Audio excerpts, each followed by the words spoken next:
To use your own photo as a new note background on the Note apps on Samsung Galaxy S24 Ultra, open Samsung Note app, tap the three horizontal line icon at the top left, and then tap setting icon.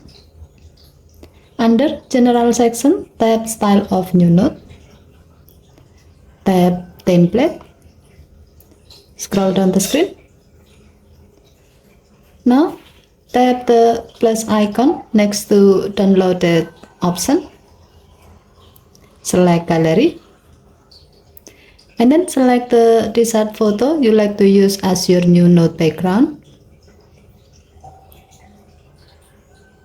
If needed, you can drag the photo to make sure that the desired area of the photo will be used as the background. Here you can also adjust the opacity level.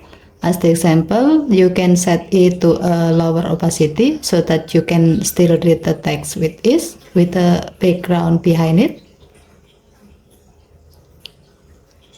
And then tap Done button to save the change. As a note, dark mode will not be applied to your new note when you set a photo as the background. To see the result, tap the packet twice.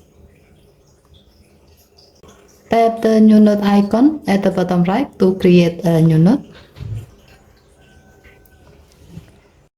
As you can see, the selected photo is now being used as the background. Okay, thank you for watching. Please help to like and subscribe. Have a nice day.